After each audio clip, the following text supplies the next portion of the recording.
Hello everyone. कैसे हैं आप सब? तो इस वीडियो में हम लोग कवर करने वाले हैं कन्फाइंड स्पेस सेफ्टी को, जिसमें हम लोग डिस्कशन करेंगे कन्फाइंड स्पेस होता क्या है। कन्फाइंड स्पेस में काम करने वाले जो व्यक्ति हैं उनको किन किन दिक्कतों का सामना करना पड़ता है कन्फाइंड स्पेस में, और उन दिक्कतों से कैसे बचा जाएगा, यही हम लोग इस चैप्टर में डिस्कशन करेंगे। तो आपके सामने एक इमेज है। ये इमेज है एक बॉयलर की। एक अब इस बॉयलर में देखेंगे दो व्यक्ति हैं जो कि अपना काम कर रहे हैं क्लीननेस का। ठीक। किसका काम कर रहे हैं? क्लीननेस का, साफ सफाई का काम कर रहे हैं। लेकिन आप देखेंगे इन्होंने कुछ सेफ्टी क्लोथ्स पहने हुए हैं, है ना। कुछ सेफ्टी सूट या सेफ्टी क्लोथ पहना हुआ है। क्यों पहना है? क्योंकि कंफाइंड स्पेस में जहां पे ये काम कर रहे हैं वो जगह खतरनाक है। ठीक। तो इसी को हम लोग डिस्कशन करेंगे कि जब भी कंफाइंड स्पेस में काम होगा तो काम कैसे होता है, क्या क्या सावधानियां बरतनी पड़ती है। क्लियर? सो ये हमारा मॉडल 11 है। और एक बात का और ध्यान रखना है आप सभी को, कंफाइंड स्पेस में जब भी काम होगा तो कंफाइंड स्पेस का परमिट हमें लेना कंपलसरी है। ठीक। कंफाइंड स्पेस में दो तरीके का परमिट लिया जाता है। नोट डाउन कर लीजिएगा इस बात को अलग से, कॉपी में नोट डाउन कर लीजिएगा। कंफाइंड स्पेस में टू टाइप्स का परमिट लिया जाता है।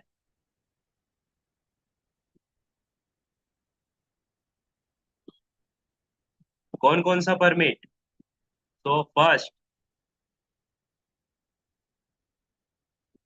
देखिए फर्स्ट परमिट कौन सा होगा? Confined space entry permit. ये पहला परमिट लिया जाता है। दूसरा कौन सा लिया जाता है? तो कन्फाइंड स्पेस वर्क परमिट। ठीक। कन्फाइंड स्पेस में दो तरीके का परमिट लिया जाता है। कन्फाइंड स्पेस एंट्री परमिट और कन्फाइंड स्पेस वर्क परमिट। तो इसको अलग से नोट डाउन आप लोग कर लीजिएगा। क्लियर? चलिए अभी आगे बढ़ते हैं अपने स्लाइड पे, चैप्टर पे।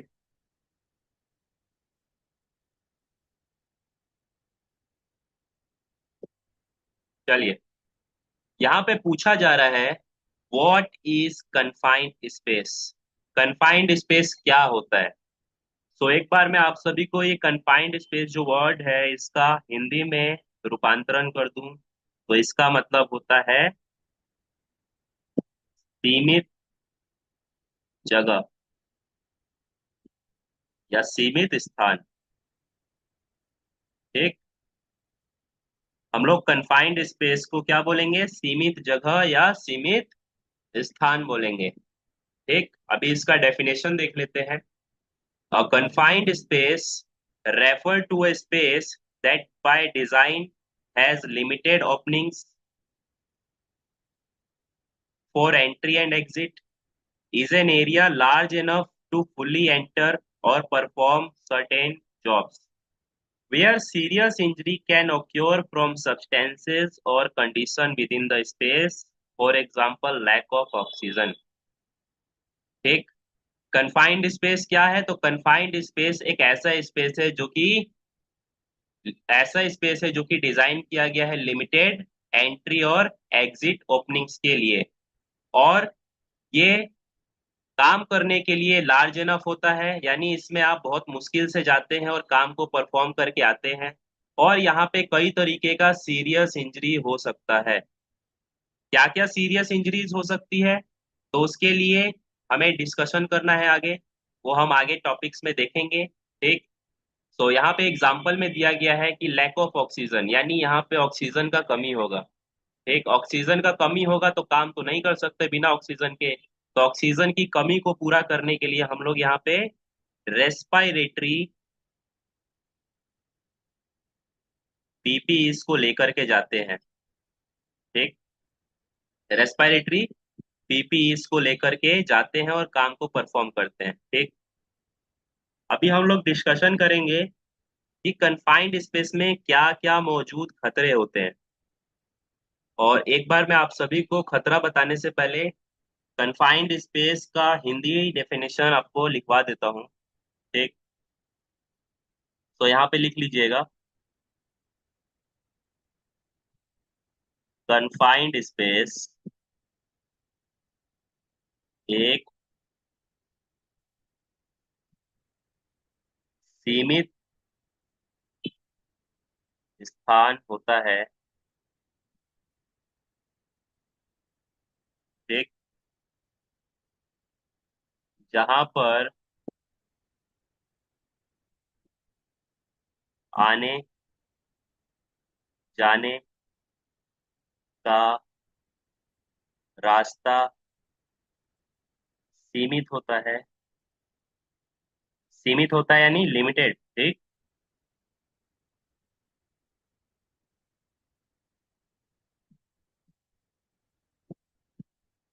और वहाँ ऑक्सीजन की कमी होती है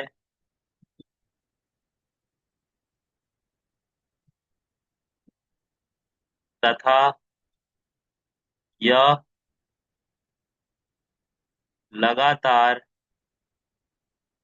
काम करने के लिए नहीं बना होता।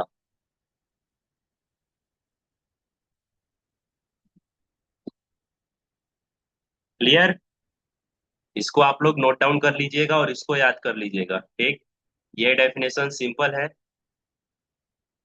कन्फाइंड स्पेस एक सीमित स्थान होता है जहां पर आने जाने का रास्ता सीमित होता है और वहां ऑक्सीजन की कमी होती है तथा यह लगातार काम करने के लिए नहीं बना होता। क्लियर? आप सब इमेज में भी देख सकते हैं, वर्कर्स कन्फाइंड स्पेस में एंट्री कर रहे हैं। एंट्री करने के लिए जो रास्ता है, ये जो एंट्री पॉइंट है पॉइंट कैसा है जी? देख रहे हैं? कंजेस्टेड है ना, लिमिटेड है, चारों तरफ से घिरा हुआ है, एनक्लोज्ड है ना। अंदर जाने में कठिनाई होगी, अंदर से बाहर आने में कठिनाई होगी, जैसा कि आप इस इमेज में भी देख सकते हैं, सेकंड वाला। ठीक। और अंदर काम करने के लिए हमें बहुत सारा सुरक्षा उपकरणों का इस्तेमाल करना होता है, जैसे फेस शील्ड, है ना, full body suit, respiratory protections, है ना, केमिकल सूट्स। इन सभी का हमें इस्तेमाल करना होता है कन्फाइंड स्पेस में काम को परफॉर्म करने के लिए। तो अभी आगे देखेंगे हम लोग चैप्टर में क्या क्या हैजार्ड्स होंगे, उस हैजार्ड्स का क्या क्या कंट्रोल मेजर होगा, ये हम लोग अभी आगे डिस्कशन करेंगे। सो अभी ये था आपका डेफिनेशन कन्फाइंड स्पेस का। आई होप क्लियर हुआ होगा। अभी हम लोग एग्जाम्पल्स देख लेते हैं कि कन्फाइंड स्पेस के एग्जाम्पल्स क्या क्या हैं। सो आप लोगों के सामने इमेज है। इस इमेज में कन्फाइंड स्पेस का एग्जाम्पल्स बताया गया है। क्या है? तो वेसल टैंक्स, है ना, बॉयलर भी बोलते हैं, है ना, टैंक, पाइप, सिलोस, ठीक, एक्सकावेशन या पिट या सीवर, ये सब हमारा एग्जाम्पल है किसका? कन्फाइंड स्पेस का। कोई वेसल या बॉयलर, कोई बड़ा सा टैंक, कोई पाइपलाइन या टनल, कोई सिलोस, कोई एक्सकावेशन, ठीक, और कोई पिट या सीवर, है ना, गटर। ये सब हमारा एग्जाम्पल है कन्फाइंड स्पेस का, जहां पे अगर मैनुअली वर्क करना जाना है व्यक्ति को तो बहुत सारा सावधानी बरतना पड़ता है।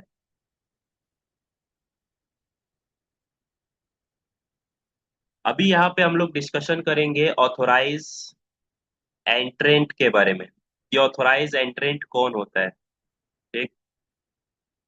ऑथोराइज एंट्रेंट या authorise by the employer to enter a permit space. ठीक। ऑथोराइज एंट्रेंट कौन होता है? एक ऑथोराइज व्यक्ति होता है जो कि कन्फाइंड स्पेस के अंदर जाके काम को परफॉर्म करता है। इसको हिंदी में भी लिख देता हूँ। यह ऐसा व्यक्ति है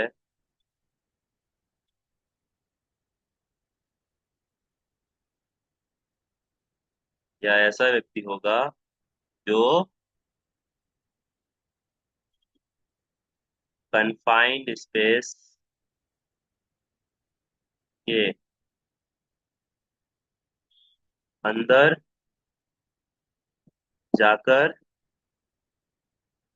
कार्य करता है। क्लियर? ये जो वर्ड है एंट्रेंट, इसके बारे में बात किया जा रहा है। यानी ऐसा व्यक्ति जो कि कन्फाइंड स्पेस के अंदर जाकर के काम को परफॉर्म करे, उसको हम क्या बोलते हैं? ऑथोराइज एंट्रेंट बोलते हैं। अब नेक्स्ट वर्ड है अटेंडेंट। अटेंडेंट कौन होता है?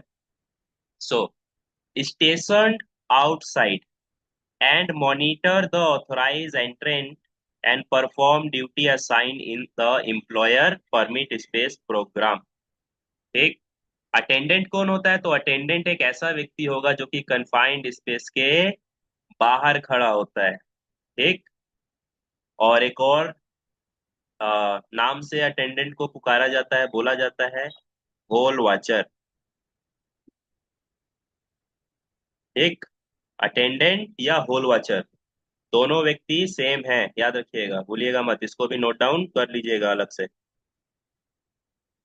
अटेंडेंट या होल वॉचर एक ऐसा व्यक्ति होगा जो कि कन्फाइंड स्पेस के बाहर खड़ा रहेगा और क्या करेगा? ये निगरानी करेगा। किसकी निगरानी करेगा? जो व्यक्ति कन्फाइंड स्पेस के अंदर गया है उसकी। उसका सारा डेटा रखेगा अपने पास। कैसा डेटा रखेगा? डेटा रिकॉर्ड कीपिंग करेगा ये। कैसा डेटा? सो एंट्रेंट का अटेंडेंस, यानी कौन एंट्रेंट कब गया, उसका अंदर कितना समय हुआ, ठीक, अटेंडेंट का क्या नाम था, ठीक, अटेंडेंट को कितने समय के बाद वापस बुलाना है कन्फाइंड स्पेस से, ठीक, ये सारा चीज हमारा अटेंडेंट करता है। और अटेंडेंट क्या करता है? तो ये कम्युनिकेशन करता है। Communication to entrant. ठीक, एंट्रेंट के साथ क्या करेगा? ये कम्युनिकेशन करेगा। और क्या करेगा अटेंडेंट? Emergency response. यानी जब कोई अटेंडेंट कन्फाइंड स्पेस के अंदर काम कर रहा होगा और उसको किसी तरीके का दिक्कत हो जाता है, कन्फाइंड स्पेस के अंदर कोई इमरजेंसी क्रिएट हो जाती है, तो उस कंडीशन में अटेंडेंट वहां पे इमरजेंसी रिस्पॉन्स के थ्रू वहां पे एंट्रेंट को निकालेगा, रेस्क्यू करेगा, ठीक, बाहर निकालेगा। सो आई होप क्लियर हुआ होगा आपको ये दोनों वर्ड, एंट्रेंट और अटेंडेंट। एंट्रेंट एक ऐसा व्यक्ति है जो कि कन्फाइंड स्पेस के अंदर जाके काम करेगा, उसको हम एंट्रेंट बोलेंगे। और अटेंडेंट एक ऐसा व्यक्ति है जो कि कन्फाइंड स्पेस के बाहर रह करके कन्फाइंड स्पेस का निगरानी करेगा और वहां पे जो व्यक्ति गया है उसके साथ कम्युनिकेशन करेगा, उसका अटेंडेंस का डेटा रखेगा, उसका टाइमिंग नोट करेगा, है ना, यानी डेटा रिकॉर्ड कीपिंग का काम अटेंडेंट करेगा। और इमरजेंसी रिस्पॉन्स भी अटेंडेंट करेगा। क्लियर? तो ये दो वर्ड्स याद रखिएगा, कन्फाइंड स्पेस का जितना भी काम है इन्हीं दो व्यक्तियों के जिम्मे ज्यादा होता है। क्लियर? अभी देखते हैं आगे, oxygen deficient atmosphere and oxygen enrich atmosphere. Clear? अभी हम लोगों ने डिस्कशन किया कि कन्फाइंड स्पेस में ऑक्सीजन का कमी होगा। ठीक। तो कमी होगा तो हम तो काम नहीं कर सकते प्रॉपर तरीके से बिना ऑक्सीजन के। तो ऑक्सीजन लेवल कितना होना चाहिए कि कन्फाइंड स्पेस में हम सेफ्टी से जाके काम कर पाए? तो वही यहाँ पे बताया गया है। कन्फाइंड स्पेस का एटमॉस्फेयर में ऑक्सीजन कितना होना चाहिए सेफ? तो 19.5% से लेके 23.5% होना चाहिए। यानी कन्फाइंड स्पेस के अंदर 19.5% से 23.5% तक ऑक्सीजन लेवल होना चाहिए, तब हम कन्फाइंड स्पेस में अपना वर्क सेफ्टी से कर पाएंगे। 19.5 से कम नहीं होना चाहिए और 23.5 से ज्यादा नहीं होना चाहिए।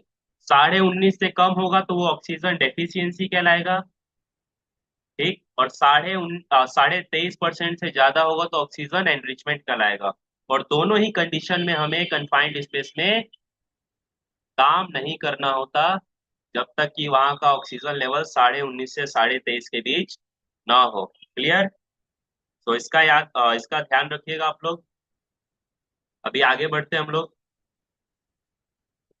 कन्फाइंड स्पेस हैजार्ड्स, यानी कन्फाइंड स्पेस में क्या क्या हैजार्ड्स होता है। तो सबसे पहले ऑक्सीजन डेफिशिएंसी, जो कि अभी हम लोगों ने डिस्कशन किया। कन्फाइंड स्पेस में ऑक्सीजन की कमी होती है। ठीक, वहां पे प्रॉपर तरीके से ऑक्सीजन नहीं पहुंच पाता, जिसके वजह से काम करने में दिक्कत होती है। तो ऑक्सीजन लेवल कितना होना चाहिए, तो दोबारा बता दे रहा हूँ, 19.5% से 23.5% का ऑक्सीजन लेवल कंफाइंड स्पेस के अंदर होना चाहिए। ठीक है। नेक्स्ट हैजार्ड क्या है? Flammable and combustible gas and vapours. Confined space में आपको ज्वलनशील गैसें मिल सकती है, ज्वलनशील गैसें मिल सकती हैं जो कि आपके लिए हैजार्डियस होता है। ठीक। कंफाइंड स्पेस में टॉक्सिक गैसेस भी मिल सकती हैं। टॉक्सिक बोले तो जहरीली गैसें। जहरीली गैसें कैसे, कौन कौन सी? तो H2S, एक अमोनिया, मीथेन, प्रोपेन, ब्यूटेन, है ना, ये सारी जहरीली गैसें आपको कंफाइंड स्पेस में मिल सकती हैं जो कि आपके हेल्थ को इफेक्ट कर सकती है कंफाइंड स्पेस के अंदर। तो इसका ध्यान रखेंगे। नेक्स्ट है एनगल्फमेंट इन सॉलिड और लिक्विड। एनगल्फमेंट का मतलब क्या होता है? तो धंसना। ठीक, अगर आप किसी कंफाइंड स्पेस में काम कर रहे हो और वहां पे कुछ सॉलिड या फिर लिक्विड फॉर्म में कुछ चीज है रखी हुई, तो उसमें हम क्या कर सकते हैं? धंस सकते हैं या फिर उसमें डूब सकते हैं। ठीक, या उसमें हम बुरे तरीके से फंस सकते हैं। ठीक है। सो एनगल्फमेंट एक हैजार्ड आपको कंफाइंड स्पेस में मिलेगा। नेक्स्ट है high noise level. Confined space में बड़े बड़े टैंक, चैम्बर्स या वेसल्स होते हैं, तो वहां पे आवाज क्या है? गूंजती है। आप कोई मशीन भी ऑपरेट करेंगे, वहां पे आवाज गूंजेगा, और आवाज गूंजेगा तो हाई नॉइस लेवल आपको मिलेगा, तो उसके कारण आपको नॉइस एक हैजार्ड मिलेगा, यानी तेज आवाज। ठीक, इससे बचने के लिए हम क्या करते हैं? ईयर मफ का इस्तेमाल करते हैं। ठीक, ईयर मफ या ईयर प्लग का इस्तेमाल हम लोग नॉइस लेवल से या नॉइस लेवल के ज्यादा होने के हैजार्ड से बचते हैं। और नॉइस लेवल कितना हमारे लिए सेफ होता है, ये भी आप लोग याद रखिएगा। 85 डेसिबल, यानी 85 डेसिबल हमारे लिए क्या है? हमारे कानों के लिए सेफ है, यानी इतना आवाज हम जनरली सुन सकते हैं। लेकिन 85 डेसिबल से ऊपर जाएंगे तो हमारा जो कान है उस वॉइस को नहीं सुन पाएगा, उससे हमें हियरिंग लॉस का सामना करना पड़ सकता है, यानी सुनने की क्षमता हमें हमारी सुनने की क्षमता खो सकते हैं हम। ठीक। नेक्स्ट है ग्राइंडिंग, क्रशिंग और मिक्सिंग मैकेनिज्म।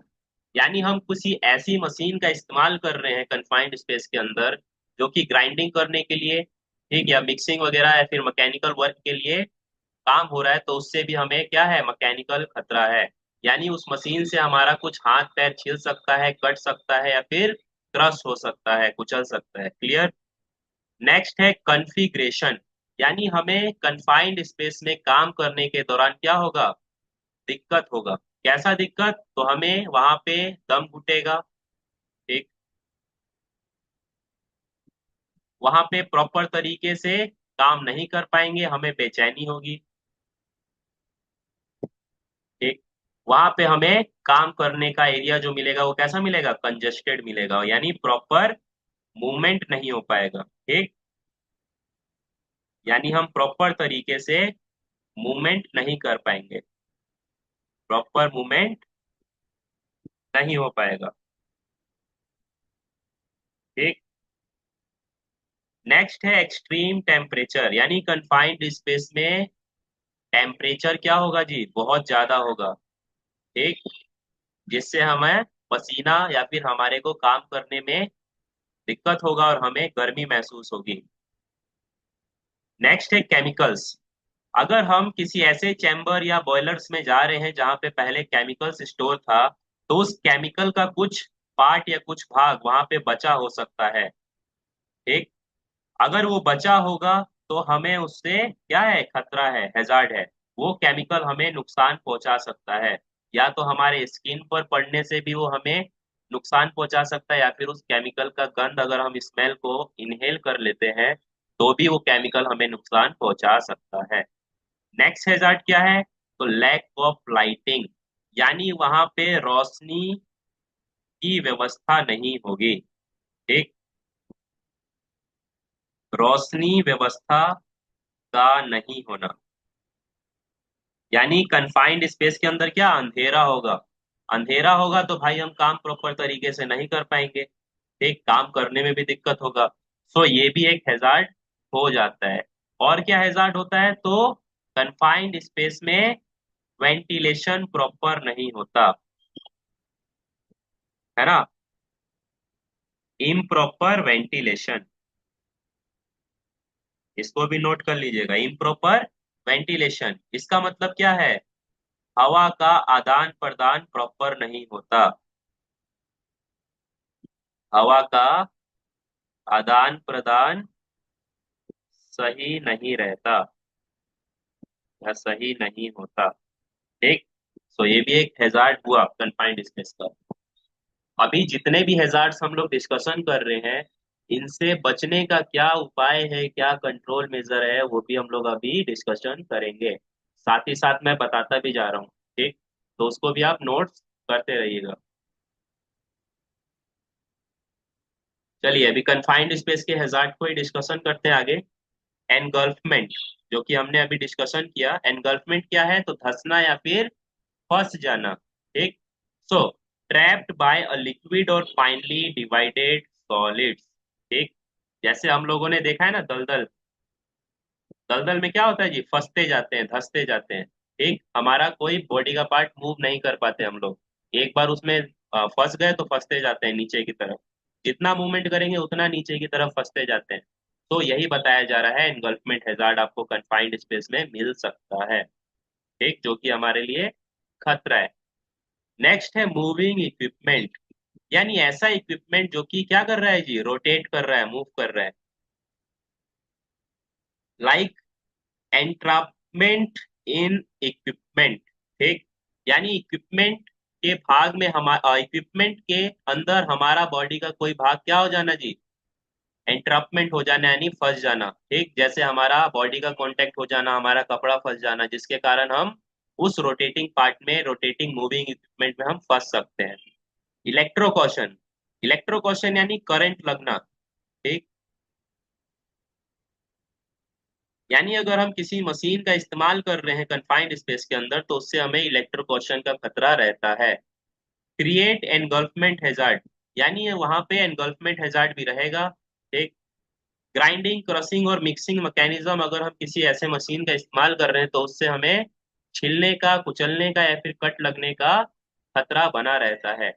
अदर हैजार्ड्स क्या है, तो falls, poor lighting, noise, electrical और थर्मल, यानी गिरने का खतरा रहेगा, स्लिप ट्रिप फॉल का। रोशनी की व्यवस्था कम रहेगी, तेज आवाज होगा। इलेक्ट्रोक्यूशन हो सकता है, बिजली का झटका, करंट वगैरह लग सकता है। या फिर थर्मल, यानी गर्मी भी हमें कन्फाइंड स्पेस में सामना करना पड़ सकता है, गर्मी का भी, यानी हाई टेम्परेचर का। क्लियर। तो अभी हम लोग इतना ही डिस्कशन करके छोड़ते हैं अभी इस वीडियो में।